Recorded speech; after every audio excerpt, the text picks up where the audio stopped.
Good morning, everybody. At the beginning of this month, the Epr Regulations celebrated its first birthday. And over the past year, many things actually happened in the landscape of Epr.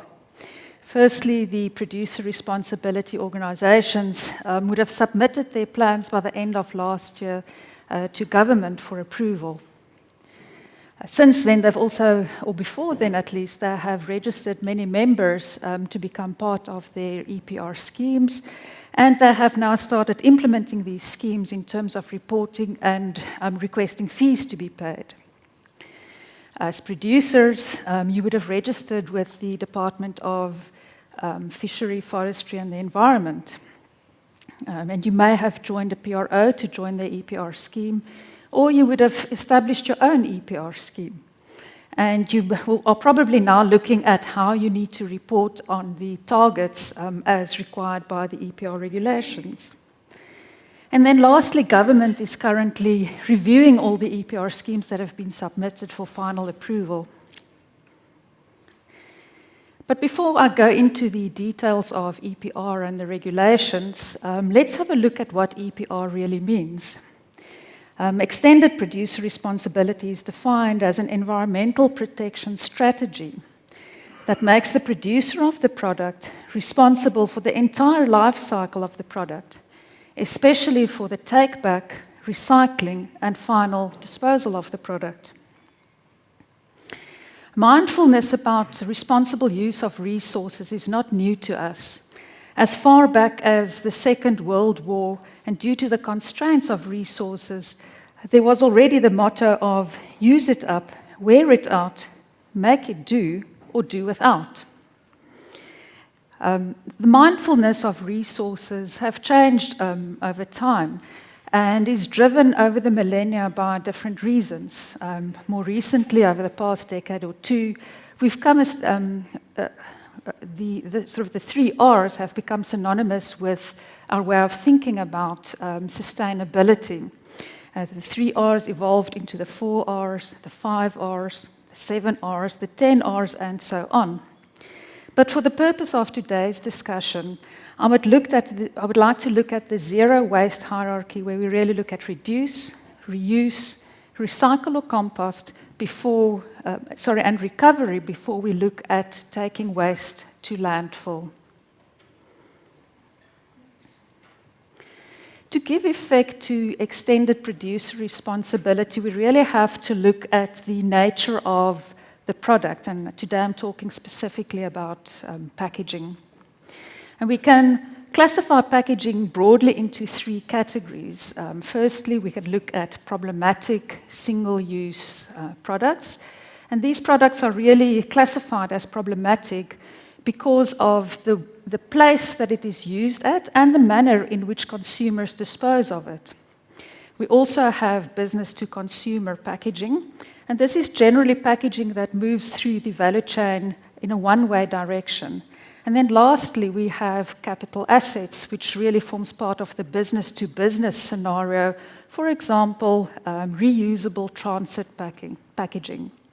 Not all these formats need to comply to the Epr regulations. It's really the first 2 categories, problematic single-use packaging or products, as well as the business-to-consumer products that fall under the Epr regulations, while capital assets are excluded from the regulations. The National Waste Management Strategy was developed with 3 broad aims in mind. The first being waste minimization, and this is really to focus on the prevention of waste and where waste cannot be prevented to meet specific targets in terms of take-back, disposal and recycling. The second aim is to look at the effective and sustainable implementation of waste services across South Africa. And this is so that all South Africans can live in clean communities with waste services that are well managed and financially sustainable. And the last aim of the National Waste Management Strategy is to look at compliance, enforcement, and awareness. And here, the aim is mainstreaming of waste awareness and developing a culture of compliance, resulting in zero tolerance of pollution, litter, and illegal dumping. EPR has been established internationally, and the benefits of that has been realized already, and I've just highlighted 4 main advantages that have already been well understood and embraced on the international front. The first being that because producers are now being held responsible for EPR, they also focus a lot more on the design of packaging, and this actually leads to increased recyclability of packaging. EPR also provides for additional funds to support recycling programs, and this actually increases the recycling rates of packaging.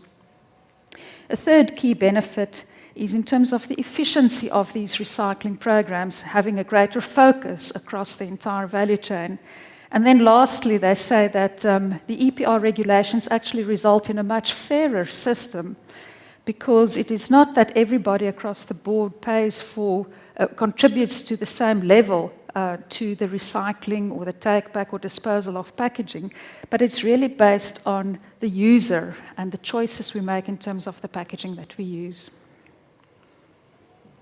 So the latest update on the EPR regulations are that the last published document was really on the 2nd of December, after which the industry and the PROs were invited to comment on the regulations in its current format.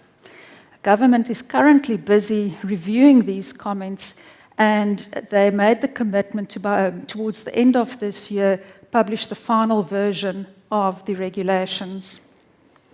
If you haven't registered yet, government, specifically the DFFE, said that they would like to encourage those who haven't registered to please register.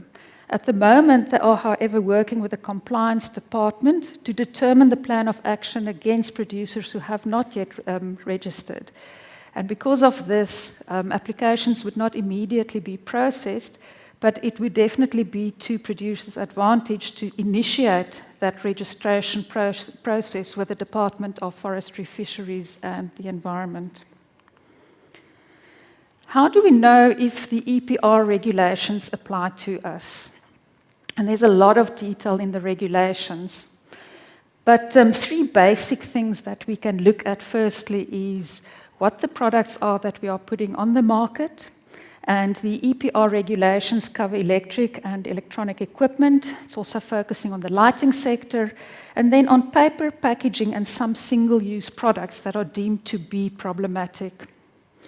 If the combined weight of these materials are exceeding 10 tons per annum, you are then obliged to register for the EPR regulations.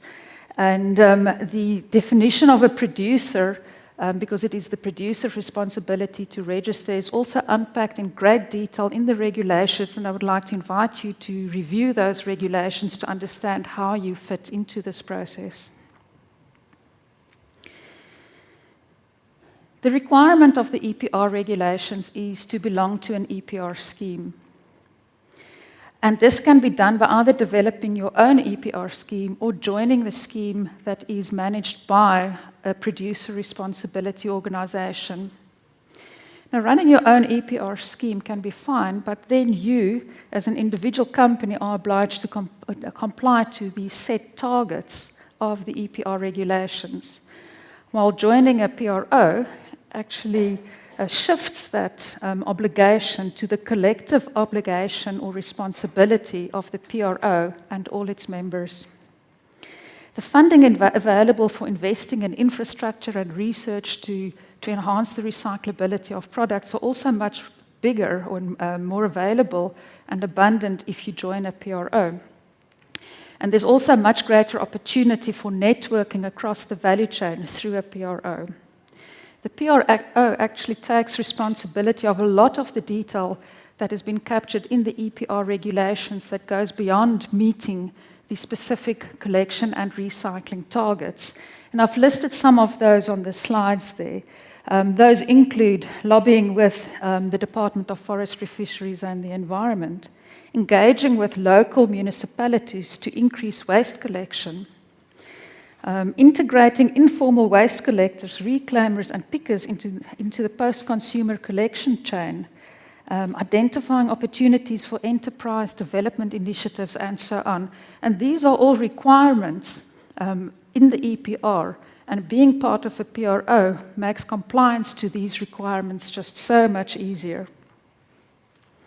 The PRO landscape can be described by 5 different categories. If we look at packaging, there is the plastics sector, compostables, which is the new kid on the block since last year, paper, glass, and metals. And as you can see, it's really in the plastics sector where there's quite a bit of complexity due to the different types of materials in that sector, and we therefore have representation from a variety of different PROs to support you in terms of your EPR scheme.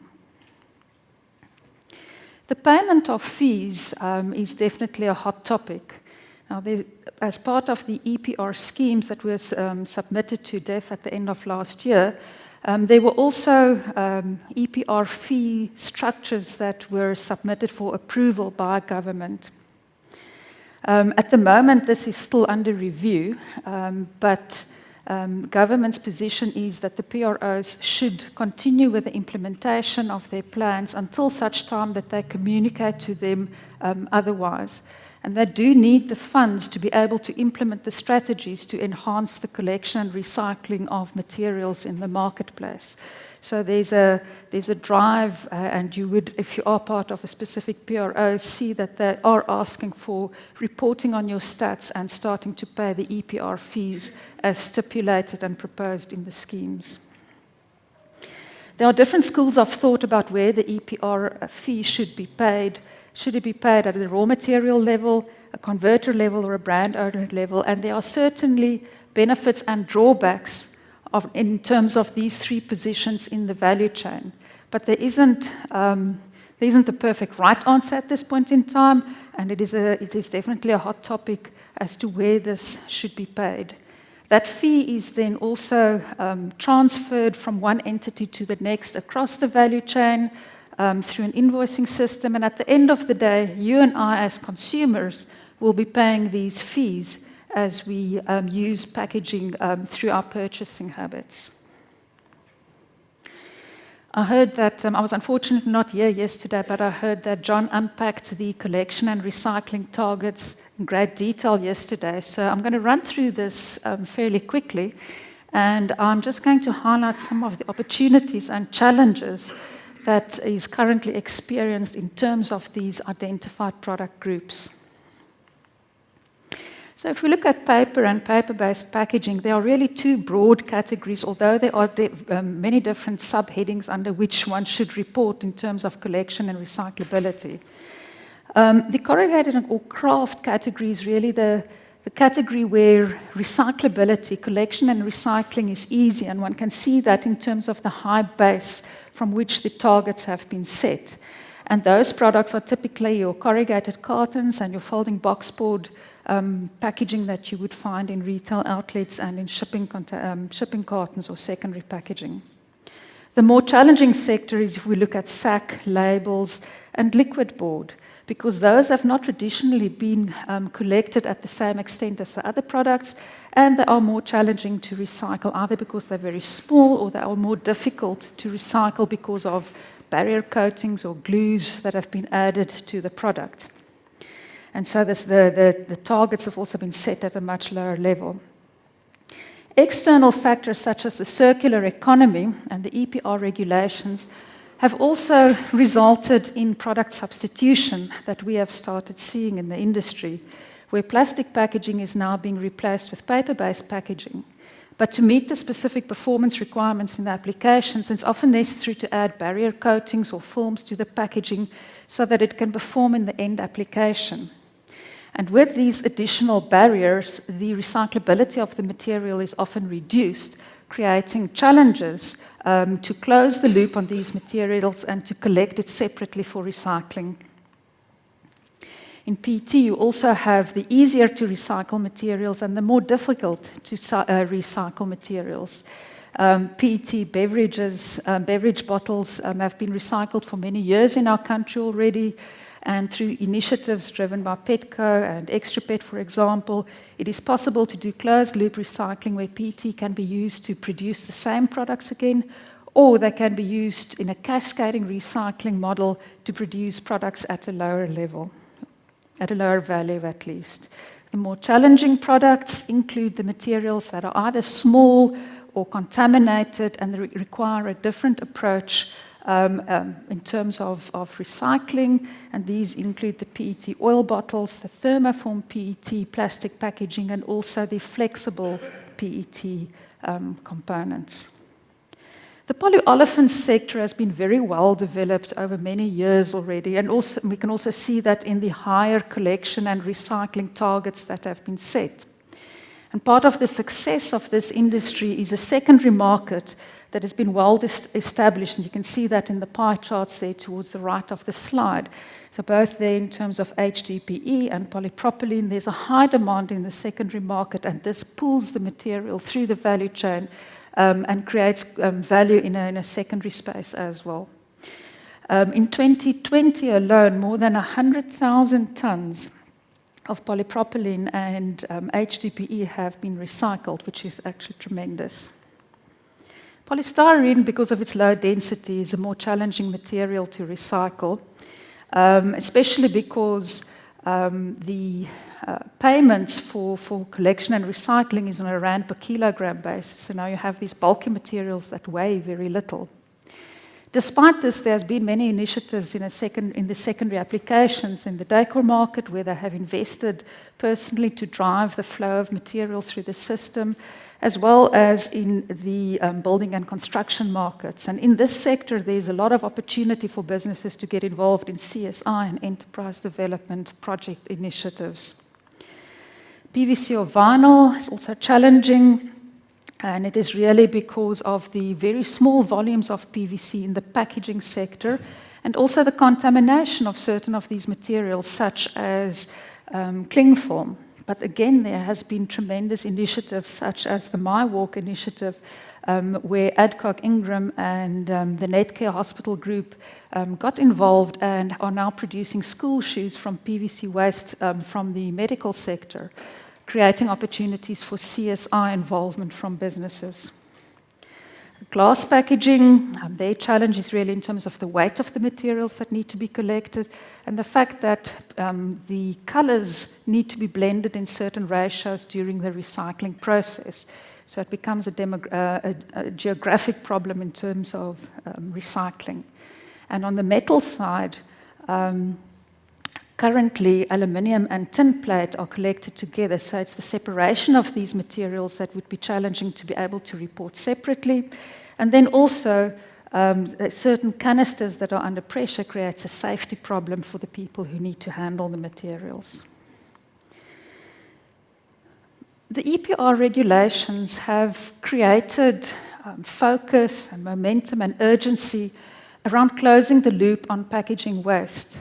But to implement a system sustainably to move from a linear to a circular economy, we really need to look at the engagement across the entire value chain and get a commitment and support from all players in the value chain. If we look at design for recyclability in the value chain, we need to focus on aspects like whether materials are currently recyclable. Is there a demand for the material? Is it sorted and collected? And do we have the infrastructure available to recycle it?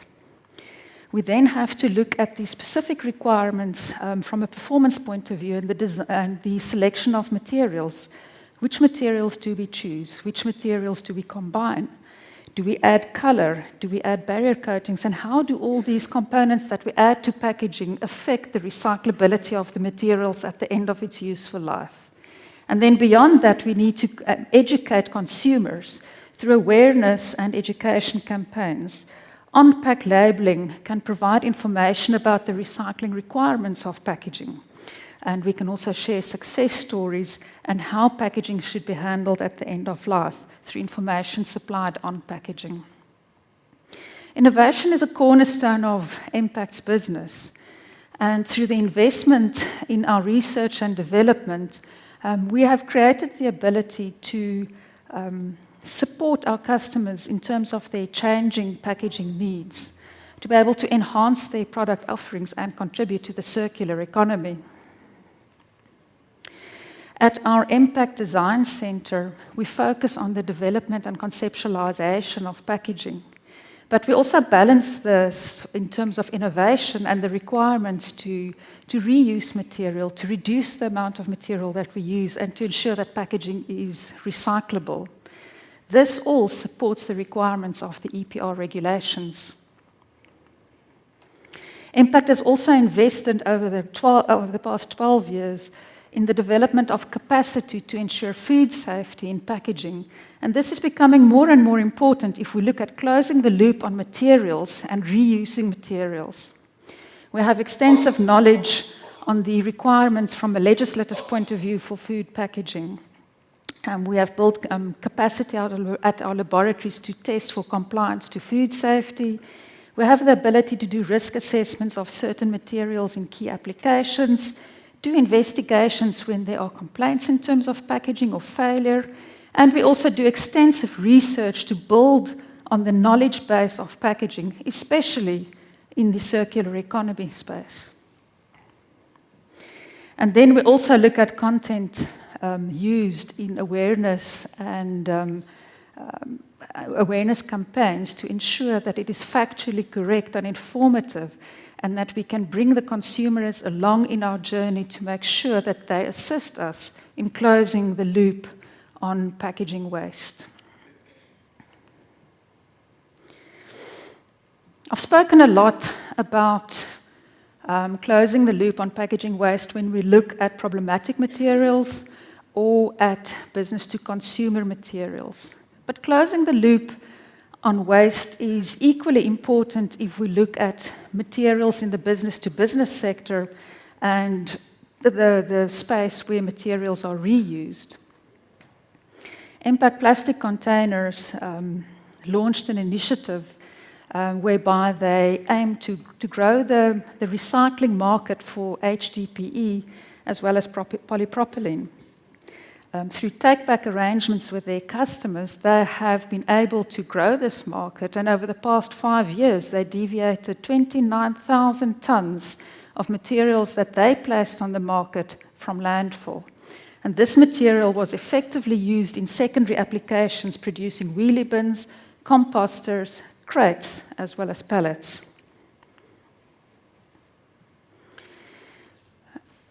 Looking at the impact on the environment, EPR provides one aspect to that, where it is about the responsible use of materials.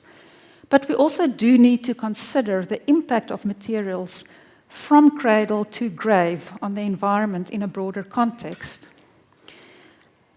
The Epr Regulations have actually addressed this, where they have made it a requirement to, within 5 years of implementing an EPR scheme, also perform an LCA study on the materials of identified products placed on the marketplace. And this is very important, as material choices are one aspect to look at sustainability, or at environmental sustainability, but there are also other aspects in that entire process through the value chain that impacts on the environment. A challenge that South Africa has in terms of performing LCAs is the lack of local information. A lot of LCAs now use information from Europe or the States to be able to complete the LCAs, and this often gives a skewed view on LCAs within the South African context. It is therefore very important that when information is used, that it is adjusted to compensate for the South African situation. Reusable capital assets create a big opportunity when it comes to life cycle impact on the environment, or the impact of packaging on the environment throughout the life cycle of the product. There's been many studies overseas already published, and examples of these are where it was demonstrated that reusable plastic containers have a better impact or a lower impact on the environment compared to display-ready corrugated cartons in certain applications. They've also demonstrated that plastic pallets have a lower impact on the environment where they are reused several times compared to wooden pallets. I've given a few examples here of what happens in the international space. And the examples given here specifically focus on the development of products that can be reused to replace problematic single-use products. The examples here focus very much on the quick service restaurants, where there's been several initiatives, for example, to develop a reusable salad bowl, where consumers are incentivized to buy these products and reuse it and then be incentivized through a free meal or something added to their product after a certain number of uses. There's also initiatives, for example, the McDonald's coffee cup, where it's a take-back system. You pay a deposit on the cup and you receive your deposit back when you use a take-back system to return that material and prevent it from going to landfill. Similarly, Burger King, in collaboration with TerraCycle and Loop, looked at the development of returnable containers for sandwiches and sides that they sell. Again, a deposit that will be returned to the consumer when they return the packaging.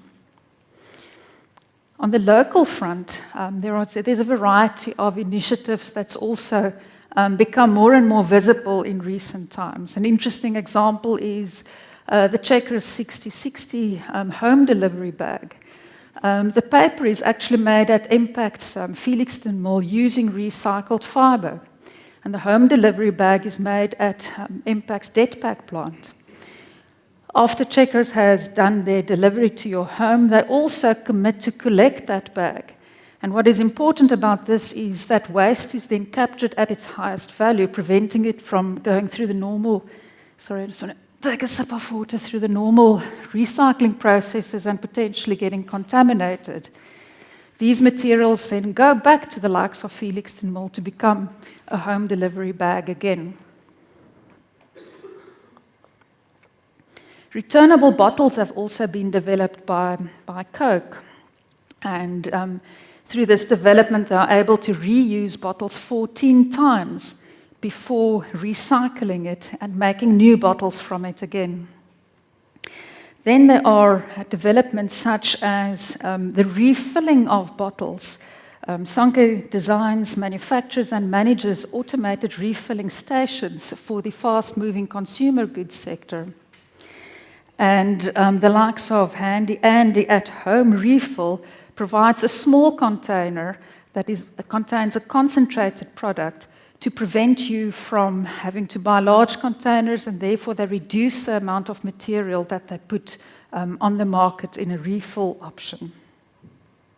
So there's a lot of activity and drive from a variety of brand owners out there to start making a difference. But it also depends on us as consumers on how we're going to behave and the choices that we make in how we engage with these products that are available out there. In closing, what must I do to ensure compliance to the Epr regulations? Firstly, we need to check whether our company exceeds the 10-ton threshold for identified products that we place on the marketplace. If we do exceed this, we have to register with the DFFE if we haven't done so yet. We also have to join a relevant PRO to prevent us from having the headaches of having to, on our own, comply with all the stipulations in the regulation. And then we have to have a look at our value chain of packaging coming into our business and ensure that our suppliers are also compliant to the Epr regulations. They need to be able to provide proof that they have registered with the Department of Forestry, Fisheries and the Environment, as well as either have developed their own Epr scheme or joined the Epr scheme managed by a PRO. And then lastly, we need to understand whether we need to be the pay point in the value chain for the Epr fee, or whether this fee has already been paid before us, and it is just the requirement of the company to pass that fee on down the value chain. So this is really, in short, my story about Epr and how it affects the packaging landscape at this point in time. I want to thank you for your time, and if there are any questions that come up in future, you're welcome to email us at epr@mpact.co.za. Thanks very much.